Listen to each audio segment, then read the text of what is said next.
ನಾನು ಮಾಡಲ ಅಂತ ಅದೊಂದು ಡಿಸ್ಕಷನ್ ಮಾಡೋಣ ಅಲ್ವಾ. ಎಲ್ರಿಗೂ ನಮಸ್ಕಾರ. ಕೂತ್ಕೊಂಡೆ ಮಾತಾಡಲಾ? Okay sir. ನನಗೇನು ನಿಂತ್ಕೊಳ್ಳೋಕ್ಕೂ ತೊಂದರೆ ಇಲ್ಲ. ನಿಮಗೆ ಕ್ಯಾಮ್ರಾ ಲೈಟಿಂಗ್ ಹೆಂಗೆ ಅಂತ ಗೊತ್ತಿಲ್ಲ. ಕೂತ್ಕೊಳ್ಳೋದೆ ಬೆಟ್ರಾ?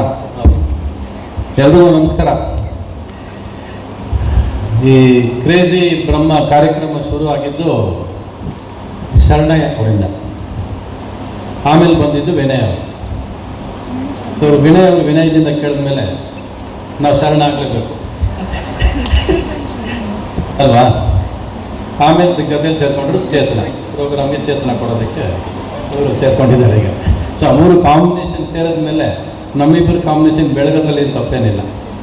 ಆಮೇಲೆ ನಾವು ಜೊತೇಲಿ ಬಂದ್ರೇ ಇಟ್ಟು ಅದನ್ನೇನು ಮತ್ತೆ ಪದೇ ಪದೇ ನಾವು ಹೇಳೋ ನೆಸೆಸಿಟಿ ಇಲ್ಲ. ಜೊತೆಯಲ್ಲಿ ರವಿಚಂದ್ರನು ಅಂಶಲೇಖ ಬರ್ತಾರೆ ಅಂದರೆ ಆ ಕಾಂಬಿನೇಷನ್ನ ಮುಟ್ಟೋಕ್ಕೂ ಆಗಲ್ಲ, ಮುರಿಯೋಕ್ಕೂ ಆಗೋದಿಲ್ಲ. ಅದು ಇಂಪಾಸಿಬಲ್ ಟಾಸ್ಕ್. ಅದು ಎರಡು ಮನಸ್ಸು ಒಂದು ದೇಹ ಇದ್ದಂಗೆ. ಅದು ಅವತ್ತಿಂದ ನಾವು ಬೆಳ್ಕೊಂಬಂದಿದ್ದಂಗೆ. ಇದು ನಾನು ಜನರಲಾಗಿ ನೀವೆಲ್ಲರೂ ಕಾನ್ಸರ್ಟ್ ಅಂತ ಹೇಳ್ತಾ ಇದ್ದೀನಿ. ನಾನು ಇದು ಕಾನ್ಸರ್ಟ್ ಅಂತ ಹೇಳೋದಕ್ಕೆ ಇಷ್ಟಪಡೋದೇ ಇಲ್ಲ. 4 ಅವರ್ ಕಾನ್ಸರ್ಟ್ ಇರ್ಬೋದು. ಈ ಕಾನ್ಸರ್ಟ್ ಮಧ್ಯೆ ಒಂದು ಇನ್ಸರ್ಟ್ ಇರುತ್ತೆ, ನಮ್ಮಿಬ್ಬರು ಮಾತುಕತೆ ಇರುತ್ತೆ. ಆ ಮಾತುಕತೆನೇ ಬೇಕಾಗಿರೋದು ಇವತ್ತು. ಅದು ತುಂಬ ಮುಖ್ಯ ಅಂತ ನಾನು ಅಂದ್ಕೊಂಡಿರೋದು. ಅಂದರೆ ಈ ನಮ್ಮಿಬ್ಬರ ಜರ್ನಿ ಹತ್ತತ್ರ 16 ವರ್ಷ ಒಟ್ಟಿಗೆ ಪ್ರಯಾಣ ಮಾಡಿದ್ದು ನಾವು. ಹತ್ತತ್ರ 2001 ಒಟ್ಟಿಗೆ ಪ್ರಯಾಣ ಮಾಡ್ಕೊಂಡು ಬಂದ್ವಿ. ಆಮೇಲೆ ಬಿರುಕಾಗಿದೆ, ಆಮೇಲೆ ಒಟ್ಟಿಗೆ ಆಗಿದೆ, ಅದೇನೇನೋ ಆಗಿದೆ. ಆ ಮಾತುಗಳು, ಆ ಬಿರುಕುಗಳು, ಆ ಸಂತೋಷಗಳು ಅವೆಲ್ಲ ಹಂಚ್ಕೊಂಡಾಗ ಇವತ್ತಿನ ಜನ್ರೇಷನ್ಗೆ ಈ ಹಾಡುಗಳು ಹೆಂಗೆ ಮೂಡು ಬಂತು, ಹೆಂಗೆ ಉಟ್ಕೋತು, ಹೆಂಗೆ ಮಾಡಿದ್ವಿ ನಾವು, ಆ ಜರ್ನಿ ಇದೆಯಲ್ಲ, ಆ ಜರ್ನಿ ತುಂಬ ಚೆನ್ನಾಗಿ ಕಾಣಿಸುತ್ತೆ, ಚೆನ್ನಾಗಿರುತ್ತೆ ಅಂತ ನಾನು ನಂಬಿದ್ದೀನಿ ಅವತ್ತಿಗೆ. ಆ ಮಾತುಕತೆಗೋಸ್ಕರ ನಾನು ಕಾಯ್ತಾ ಇರೋದು. ಯಾಕಂದರೆ ಆ 15 years 16 yearsಲ್ಲಿ ಇದ್ದಿದ್ದು ಒಂದು ಪ್ರೇಮ ಲೋಕ ಇದೆಯಲ್ಲ, ಆಮೇಲೆ ಆಗಿದ್ದೆ ಏಕಾಂಗಿ. ಅದು ಬಟ್ ಆ ಪ್ರೇಮ ಲೋಕ ಈ ಏಕಾಂಗಿ ಮಧ್ಯ ನಡೆಯೋ ಕಾನ್ಸರ್ಟು ಅದು ಮಜಾ ಕೊಡುತ್ತೆ ಹೊರತು ಈ ಮಾತು ಇದು ಬರೀ ನಮ್ಮಿಬ್ಬರದ್ದು ಬರೀ ಸ್ನೇಹ ಇಲ್ಲ.